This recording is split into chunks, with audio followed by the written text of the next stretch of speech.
What did you say, go or yet? Yeah, he'll give us a cue. Cut, ready, action, camera, something. Action, camera. Here we go. Bass in the 1990s. Exciting, explosive, with a legend winning his 4th Classic. Another hero retires, the first Bass millionaire. And out of nowhere, a burger flipper from the Northeast wins the sport's most coveted title. All coming up on The Cast.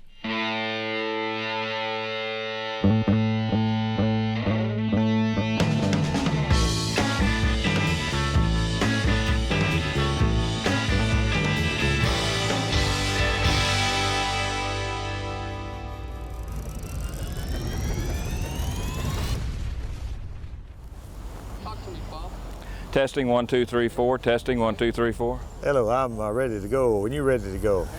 Okay, I'll start it off. Okay. Well, Mr. Bass, congratulations. Thank you, Bob. On your 20th anniversary of a dream that a lot of people called you Crazy Ray Scott. That's right. How does it feel to be here? It feels good to know I'm not crazy. No, Ray Scott was not crazy. What Ray Scott was a genius innovator. And 1990 would bring to the world the 20th edition of his crowning innovation, the Bassmaster Classic. I think after 20 years of doing it, they finally figured out exactly how they wanted to do it because they had the big production along with it. I remember when I started, I thought it was big, but it quadrupled that. As far as the growth of the Classic, it has become the Super Bowl of bass fishing. Did you really ever think 20 years ago that it would be this big with a Coliseum with 12 to 14, 15,000 people? We knew that if we did the right thing and continued to promote fishing in a good, bright light, that it would grow. Here we are 20 years later, and it's worked, and fishing is, bass fishing specifically, is at its highest point. This would be the biggest Classic yet. Crowds would come in droves, and the theatrics, the lights, the sound, and the level of excitement would be like nothing they had seen before. Classic 1990 would be another giant step for B.A.S.S., for the sport at large, and for Ray Scott. He got everybody's attention, and Ray was good at that. I think of Barnum and Bailey, you know, he was just a promoter. He was a hell of a promoter.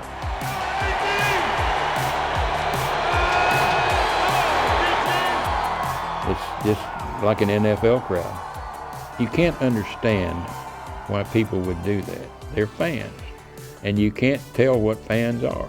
They want to go and they want to say, I was there. And if you were one of the 10,000 on hand for the 1990 Classic, you would definitely be able to say that you had witnessed history, as Rick Clunn was primed to hit a Bassmaster milestone that still stands as a record today. This man coming through the chute right now, folks, is the only man ever to win the Bassmaster Classic 3 times. Rick Clunn of Montgomery, Texas. You always heard this.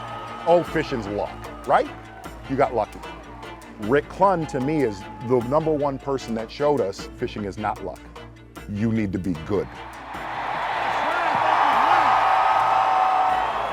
He's going to be our winner, 4th-time Bassmaster Classic champion, Rick Clunn. Wow.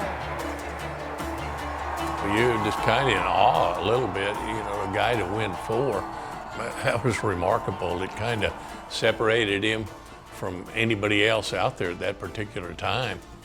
You know, you're still trying to win your first one, and you go, is he just going to win them all? Am I ever going to get a shot at this? It was very impressive. Yes, Rick Clunn winning his 4th Classic was a monumental achievement. It loomed so large, in fact, that it overshadowed another important turning point, involving one of the sport's biggest stars, Hank Parker. Hank has had a tremendous career up to this point. And I know you got a little comment you want to make and make a little announcement, and it's a wise decision you're making, one that's probably going to benefit all of us even more because it gives you that much more latitude in fulfilling the ultimate dream.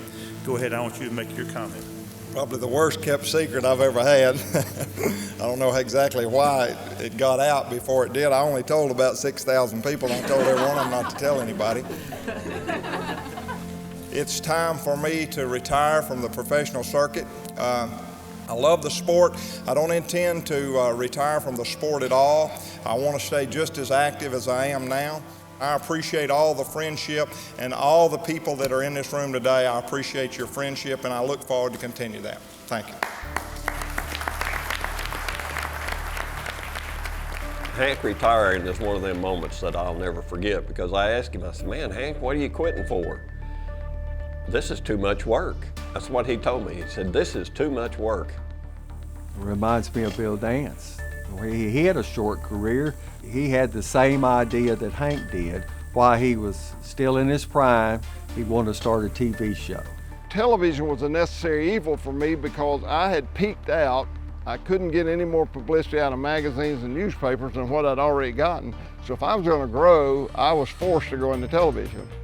The only way you can get enough exposure to grow is to be able to control your own media.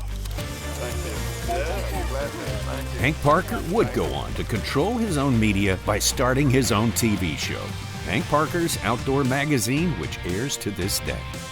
Coming up on the cast, B.A.S.S. crowns its first Bass Millionaire when we return. You're watching The Cast, presented by Bass Pro Shops. Regular Bassmaster tournament programming had debuted on TV in 1984, garnering good ratings and very enthusiastic fan support. That, of course, encouraged Ray Scott to find ways to make Bassmasters even more TV-friendly. His brainstorm this time around was a tournament format called Megabucks, a double elimination format that offered a bigger payday for the winner, about twice what the Bassmaster Classic was paying at the time. Megabucks attracted a lot of attention, and it was a format that seemingly was tailor-made for one angler above all others, Larry Nixon. Nixon won Megabucks in 1988. In 1990. What about a championship performance, people? And again in 1990. Let's hear it, folks. Stand up. Let's give it a hand. Come on, folks. In 1991, he won it an incredible fourth time. This is going to give him nearly $500,000 on just the Megabucks tournaments alone. Megabucks, the big money, double elimination bass fishing tournament that's fast becoming the favorite event on the Bass Angler Sportsman Society's tournament trail. I loved the format of Megabucks because it was a high-paying tournament, paid more than the Bassmaster Classic at that time. Megabucks had a 10-hole course, and you'd get 50 minutes in each hole. And you know, you had to figure out how to catch a fish fast. To me, that was made for television. That's really what jump-started Bassmaster TV, in my opinion. Watching Larry Nixon early, before I ever thought about competitively fishing, made me want to fish. When I watched him on Megabucks, I wanted to be Larry Nixon. I wanted to look like Larry Nixon. I wanted to fight the fish like Larry Nixon. I wanted all of it. If there's a favorite here, it has to be Arkansas Bassmaster Larry Nixon. This 40-year-old touring pro is a former Bassmasters Classic champ and former Bass Angler of the Year, and leads the B.A.S.S. circuit in career tournament winnings with almost $750,000.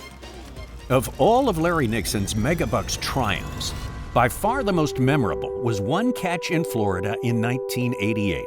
It was at the Harris Chain Megabucks when everything aligned to create an image that will never be forgotten.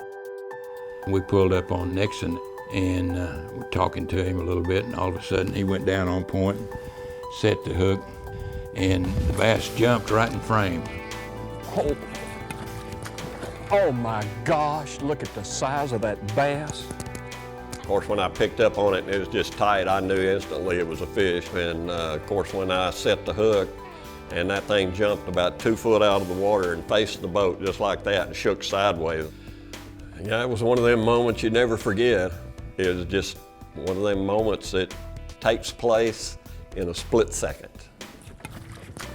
Oh my gosh, look at the size of that bass. The main thing about it was everywhere I went to do seminars or appearances or whatever I was doing, everybody, that's all they talked about.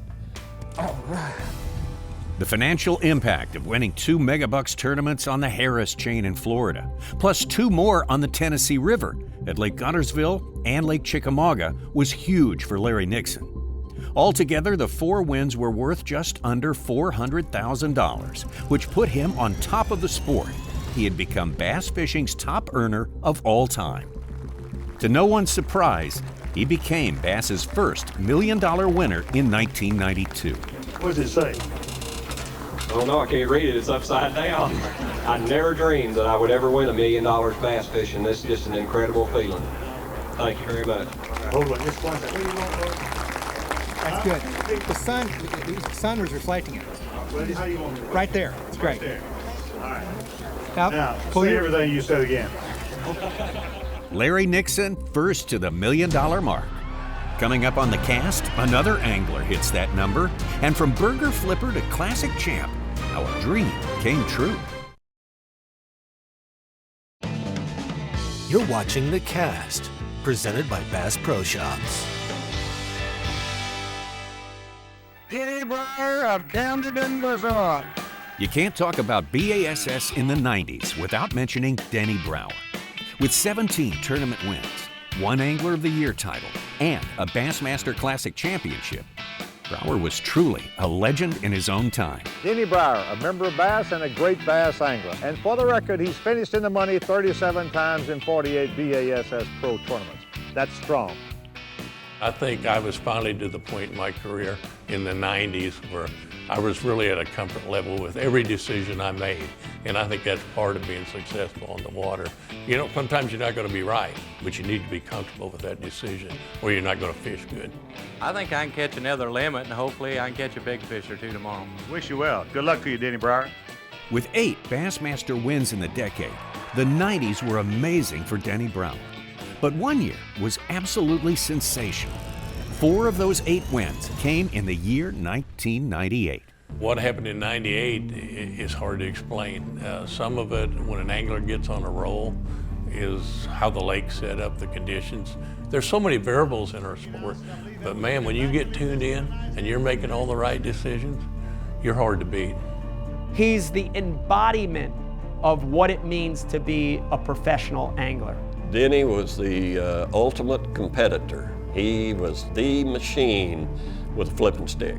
Anytime you win or accomplish a goal, no matter what your profession is, it just gives you more confidence and it makes it easier to repeat that goal. But each tournament, you don't take that for granted. Every win is very, very important. It's just another one of those stepping stones that led up to 98. Denny's numbers from 1998 were unheard of at the time. 75,000 each from the Georgia and North Carolina Bassmaster Top 100s, 100 grand from the Maryland Top 150, and 151,000 from the Bassmaster Classic. That's over 400,000 from the wins alone, not counting his finishes in the money in other tournaments. 1998 put him over the top to become BASS's second angler to reach $1 million in tournament earnings. You know, you can look at it a lot of different ways. You want to be known as the guy that wins $1 million or the guy that won $900,000? The biggest thing about Denny passing that $1 million mark was it showed you the growth of the sport. There was a chance to win $1 million fast. And for him to go out and win 3 tournaments that paid over $100,000 and plus the Classic, you know, it put him over the $1 million mark in a hurry. I wanted to be the best. And for a while, I was the best. That's the attitude every angler has to have if he's going to compete. You got to feel like you want to be the best. Not everybody's going to be the best, but you got to feel that way or you're never going to ever have success. I've always said that if you're going to make a living in any sport, you've got to excel at it. You've got to put your mind and soul into it. You got to live, eat, and sleep your dream, and that's what fishing is. I think you still have the opportunity, and you don't have to have a silver spoon when you're 10 years old for that to happen. When you really look back and hear the stories from some of these guys, in those first days, they just had enough money to buy gas and go to that first event. Financially, it was a struggle. I come from no money. We had no money. My wife was working to help keep me on the road to the tournaments. And back then, there weren't enough tournaments to really make a living. You had to do something to supplement your income. I was a bricklayer. And then I was a fishing guide. A lot of the guys that had success, your Roland Martins, your Larry Nixons, your Tommy Martins, etc. If you look back had different jobs. I think Tommy was a banker at one point. Everybody come from different backgrounds. The anglers come from all sorts of backgrounds: marine biologist, professional guide, radiologist, and rookie. The only things they share are a deep love for competition fishing and enormous knowledge and skill in their chosen sport. If your dream is strong and your passion and persistence even stronger, almost anyone can make a run at a career in professional bass fishing. The first step for many begins with the Bass Federation Nation. The Bass Federation Nation is our grassroots sport organization. And that's what the Federation is. This is Brian Kershaw. He's 23 years old. He's a single man from Newtown, Connecticut. At the time, you know, going back to the 90s, early 90s, mid 90s, it had really special meaning. We had an angler come through the Bass Federation named Brian Kershaw. He was from Connecticut. 8:15, baby! 8:15. Brian came into the sport from the Federation open-minded, and he had had some negative results, but he didn't let those negative results, you know, tell him that he couldn't be the best. Now, Brian Kershaw, let me tell you something. This is the only man in history to ever qualify for the Bassmaster Classic on 2 consecutive years. Not to the climbing of the ladder on the pro side, but he came here as a Federation man. He works in a get-and-go sort of a short-order restaurant, and he qualified for this Classic last year by way of the Federation, and again set the record by qualifying once again. For a lot of us in the Northeast, it became this thing that was, you know, almost like, you can do it.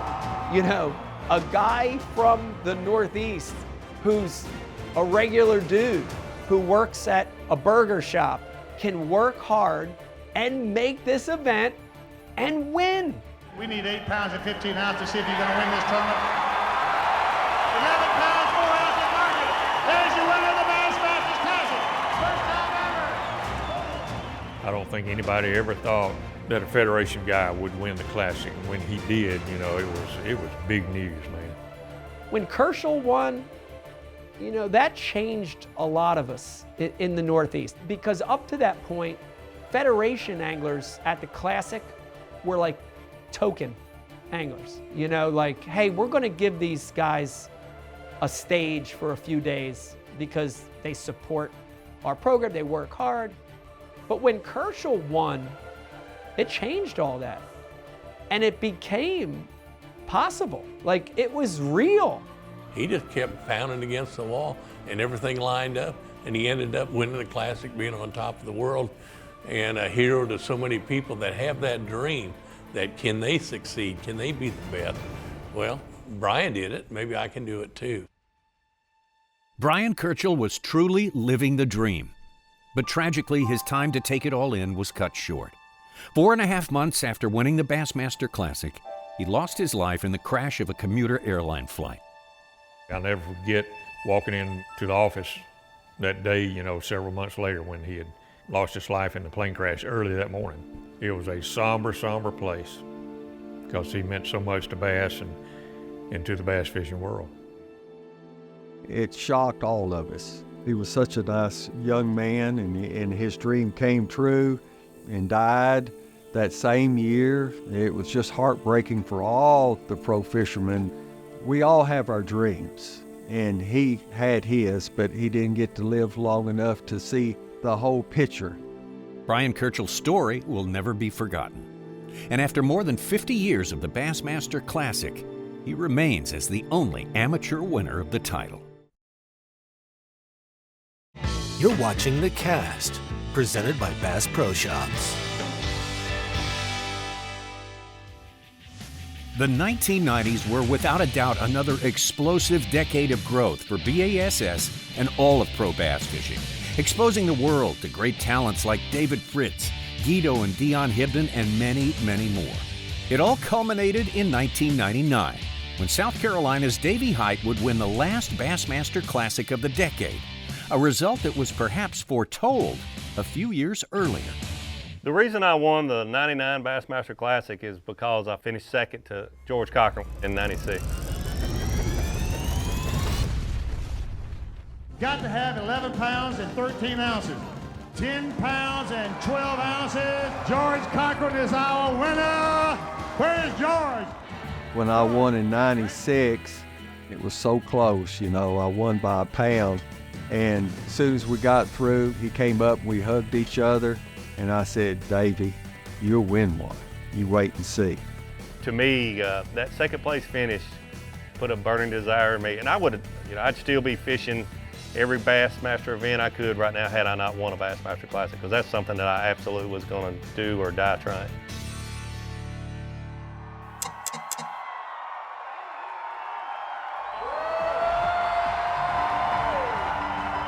When I finished second, I promised my 5-year-old son that I would win a Bassmaster Classic, which was not a smart thing to do because no one can promise anyone they'll win a Bassmaster Classic.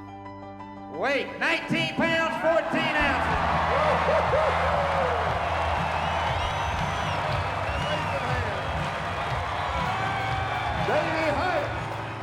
It takes a lot of things. It takes talent, it takes sacrifice, it takes commitment, and if you believe in luck, it takes some luck. I think you put talent and opportunity together and luck kind of happens, but it can happen in this sport. And with that, the 1990s would come to a close. It had been a period of great moves forward in the sport, the industry, and in the media coverage of it all. For B.A.S.S., it would also mean that the World Championship Bassmaster Classic had achieved permanent big arena event status and solidified its standing as the sport's most valuable property.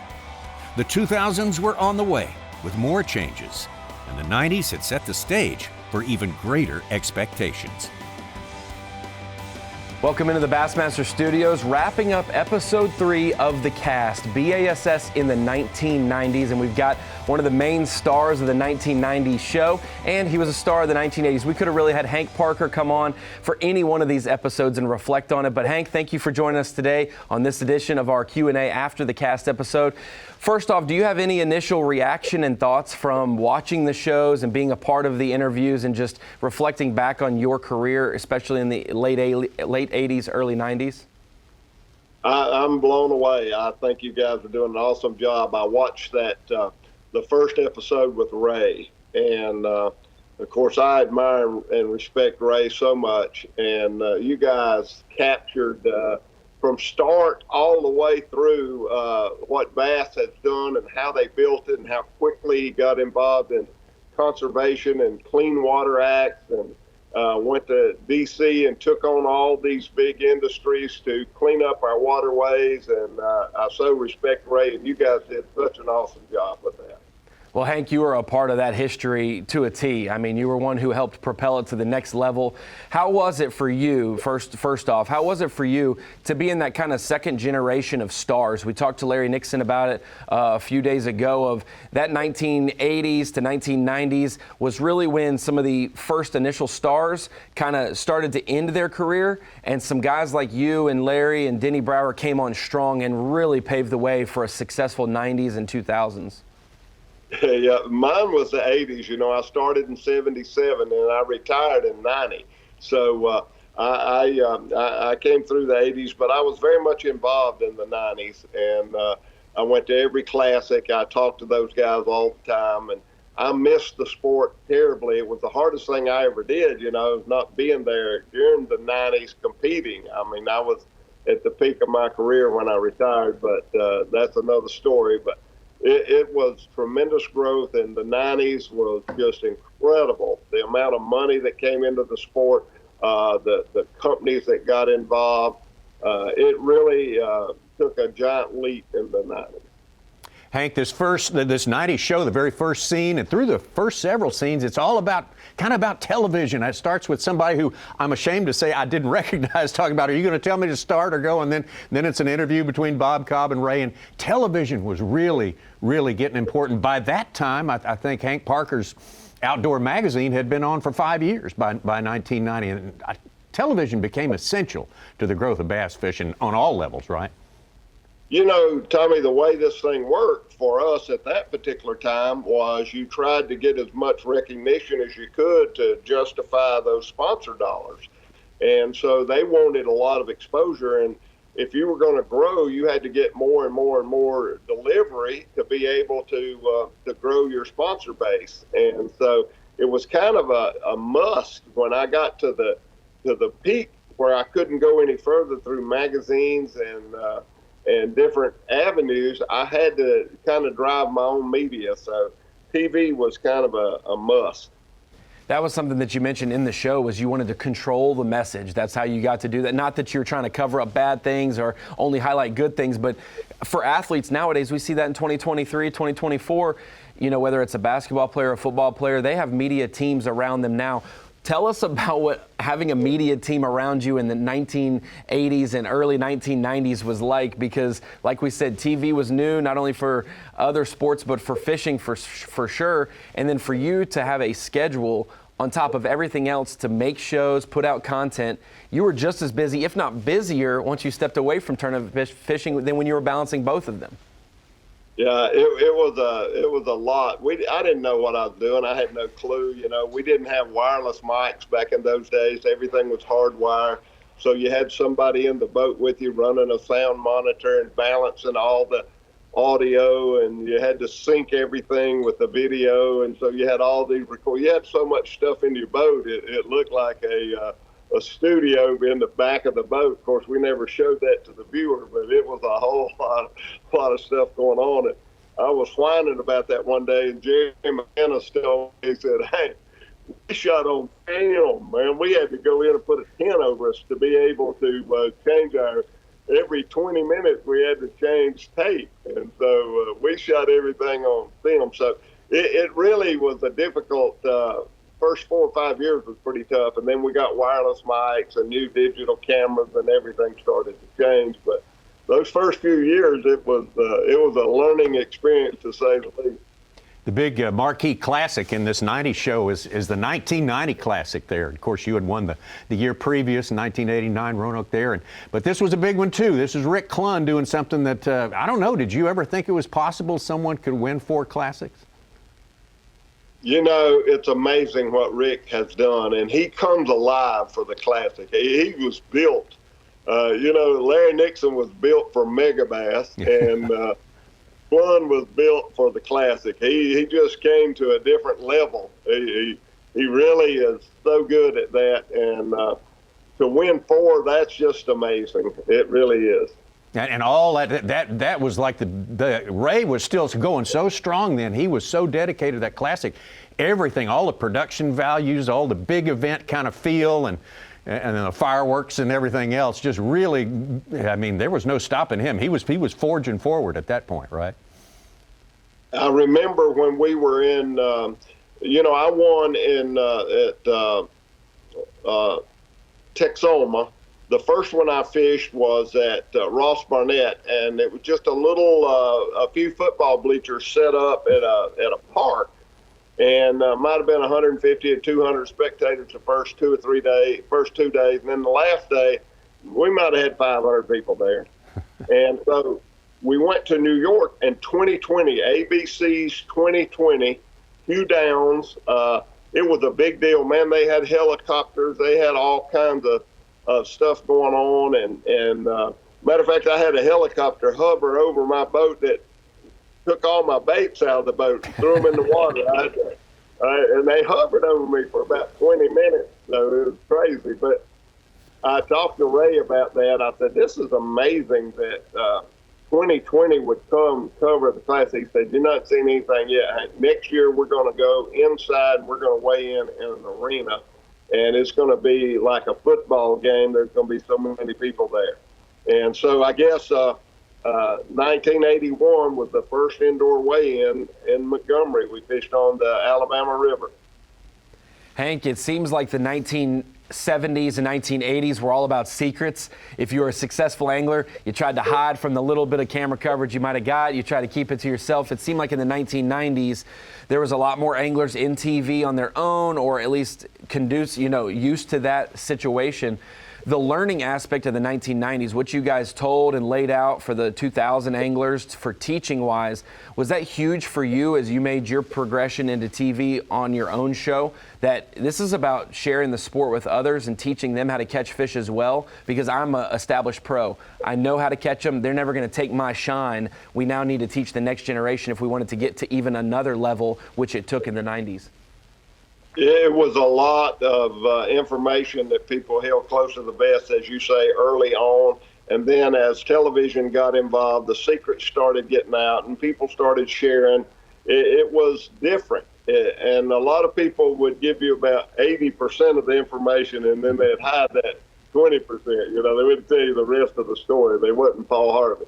it was you had to learn how to cipher all that out. But it became a staple for teaching people how to fish. I mean, you could actually watch these guys under pressure, making decisions, selecting baits, and making presentations. Bassmaster was just a wealth of information for guys wanting to expand their fishing capabilities, and that's really what I think catapulted and took this thing to a whole different level. Was there was so much information out there that helped people catch fish. Hank, also in the show from the year 1990 is some footage of your retirement from tournament competition. It was a funny press conference there because you claimed it was the worst kept secret you ever tried to have in your life. But Ray, like a decade before, when Bill Dance announced his retirement, Ray was on. We had footage of Ray on there telling him why that was a great decision, and he supported it all the way, and he supported you all the way. I know it hurt him right here to lose you two guys, but he saw the big picture. He encouraged, didn't he? You know, Ray and I became great friends. I started off really rocky because I was in that group of fishermen that went to Cuba when Ray was so much against that, and I had fished in Cuba and actually flown in on a charter plane to fish my first B.A.S.S. tournament.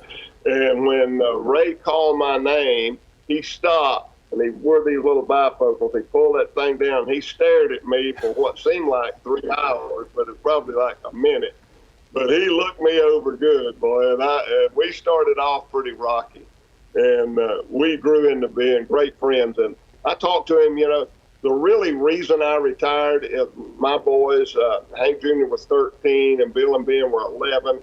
And, man, I was an absentee dad, and I didn't want to be an absentee dad. I wanted to be at home with my kids and be able to do things, and that's why I retired. And I told that to Ray. I didn't tell that to everybody, but I told that to Ray, and Ray said, "You're doing the right thing." And so it was good.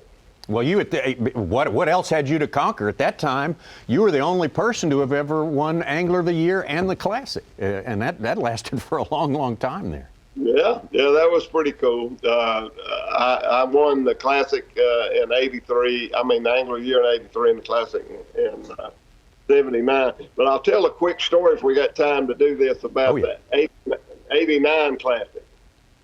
In '88, I could have won the Classic. Guido Hibden won the Classic, very deserving, awesome angler. I love Guido. He and I were great friends.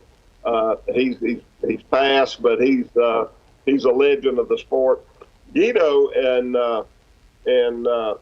I were fishing some of the same waters, but I had another place down the river that if I didn't have so many spectators following me, I could have felt like I could have won that Classic. So when I went back in '89, I knew I was going to have the same issue. What I was doing, I was going into one creek, and I would fish that creek back and forth. Well, when you had an entourage of boats, you couldn't do that. And so I knew that I didn't have a chance to win if I had all those boats follow me in this creek. So in practice, I learned where there was an island that had a big flat, and that flat was extremely shallow. And all these boats would follow me out, including the B.A.S.S. camera boat. They would follow me in the mornings, and I had put up little canes. I'd make my way through there. So I would go through there, and every boat ran aground, including the Bassmaster camera boat. Then I would go around the island and then I would go back and go up in my creek. So the whole 3 days, I stayed in a little creek called Gun Run. I had no spectators. I had no camera boat, and I ended up winning the Classic. Had I not ran those boats aground, which is ugly, and I'm sorry I had to do that, but it's the only way I had a chance to win. So Bob Cobb could have killed me. When the Classic was over, they had no footage of me because the camera boat never found me. That's incredible. Hank, I have a question for you that a lot of fans love to know about anglers. Who would they consider when they look back on their career? Who was Hank Parker's maybe best friend and confidant on the road in tournament circuits in the 80s when you were at your peak? And then maybe who was Hank Parker's biggest rival in your opinion? Someone who, you didn't hate him, but you both had really good success, and if you could beat them in a tournament, even if it was last and next to last, you'd love to beat that person because you were neck and neck as a career-wise. So who would be your maybe your best friend on the circuit at that time, and someone that that pushed you to be your best? I traveled with Jerry Ryan. We were both from Denver, North Carolina, and Jerry and I traveled together a lot. We roomed together some. He and I were great friends. We shared a lot of information together. So I would say Jerry Ryan. And then my biggest rival was Nixon. Nixon was just incredible. He beat me out of Angler of the Year 3 times. I finished second to him in Angler of the Year 3 times. And he's just so awesome. But I loved him. He and I were great, great friends. But I did want to beat him always. And I drew him as a partner 3 different times. We fished together. And you think about you're competing with another guy and you're there neck and neck. Larry was such a pleasure. We teamed up, and we were not competitors that particular day. We were a team in that boat, and then we competed the other 2 days. But Larry was a class guy and probably the best natural fisherman that I've ever met in my life. I met a lot of great fishermen. Roland was awesome. So many guys were great, but Larry was probably the best natural fisherman I've ever fished with. Hank, to follow up on that, what's it like for you in the year 2023 and 2024 to watch the Larry Nixons, the Rick Cluns, the David Fritz, guys who you fished against back in the day, and now 33 years later, they're still going on the Elite Series at the top level? I don't know if you got to watch them throughout last year and whatnot, but to have those guys that are staples to fishing back at the 90s, they could have called it quits then and had a great legacy, but 33 years later, they're still going in some form or fashion. Yeah, I'm pretty amazed at those guys. They're like the Energized Bunny. I don't know where they get all of it, but it's, Nixon, for one, is he just absolutely loves it. I've said this for years. Nobody in the whole world loves fishing as much as Bill Dance. Bill Dance started his saltwater show just where Diane wouldn't get on him about going fishing every day. It's crazy how much they love it, and I love to fish as well, and I do. I hunt, I do some different things, but these guys have just stayed focused on being a top angler, and they're still competitive, which is amazing with all this youth that's involved in the sport, with all the technology, with forward-facing sonar and all the things that are going on. These old guys are still competitive. At the end of the show, near the end of the show, we get towards 1998, and there's Denny Brower out there. Denny, I rank with you and Larry and Rick Clunn as being, the guys on Mount Rushmore for fishing at that time. But Denny told us, and I don't know if this is going to make it into his show, he said he did not feel worthy until he had that year of 1998 when he actually won the Classic. He said it was all not going to be satisfying to him until he won that Classic. Can you understand that sort of point of view? I do. I really do. It's kind of, it's always been and haunted Roland. Roland, he finished second in the Classic, but that meant so much to him, and I think it does to all the fishermen. It's like the Super Bowl. You go to the NFL, and it doesn't matter if you make the playoff or win the division championship. Unless you win the Super Bowl, you've not completed your task. And I think that it's a big deal, and I can definitely say that Denny was so dominant. Denny was so good, and he needed that to fulfill for himself. It didn't impress me anymore that he won the Classic. I knew how great he was. He was just unbelievable. And so I had all the respect in the world without that Classic title for Denny Bryer, but I know that it meant a lot to him. Tommy, do you have anything left for Hank before we let him go? Well, one other thing about, and you talked to us when we interviewed you before about the federation. You had talked about a federation fellow that you competed with, and I think maybe your first Classic down there in Texoma. And of course, at the end of the show, the 90s show, there's the Brian Kirchhoff story. So talk about the importance of the federation and how these fellows have impressed you through the years. You know, that very first Classic that I fished, I had butterflies and I was jittery, and there was a kid there named David Brand, and he had qualified through the federation, and he was kind of on an island. You know, all the guys that fished on the circuit were all family, and we were all talking one another. But David was kind of out by himself, and I embraced him, and he and I became great friends. And he too tragically lost his life not long after that first Classic I fished in an automobile accident. But he reminded me a lot of Brian Kirchhoff. Brian was just such an outgoing, had a $1 million smile, and what they brought the federation by winning that Classic, that opened up. You know, it was the Wrangler was a big sponsor of the federation, and man, that opened up so much from a marketing perspective, because that encapsulated thousands and thousands of fishermen throughout the country. And now there's a champion in that federation. So it changed a lot, and it was wonderful. Very tragic that that Brian didn't get to live it out. You know, that's so sad. Before we let you go, Hank, I wanted to give you another opportunity to reflect on the 90s that you got to watch from the sidelines. You said you went to all the Classics, but Ray Scott and what he did and Helen Sevier through the 90s has led to, you know, eventually now Jerry McInnes and the whole crew making Bassmaster Live something we watch for hours on end when we only had just a little bit. So reflect on the 90s from the sidelines. Well, I'll tell you, it was somewhat of a controversial situation with Helen and Ray. But, you know, I emceed the 1998, 99, and 2000 Classic. And Ray didn't like it. Ray and I had, he was really ugly to me at that Classic, but he called me the week after the Classic and apologized. And he said, hey, you and I are going to be buddies through this, and we'll get past it, and it's all going to be good. But that was a pretty weird situation to be put in. Like 3 weeks before the Classic, Helen Sevier calls me and says, will you MC the Classic?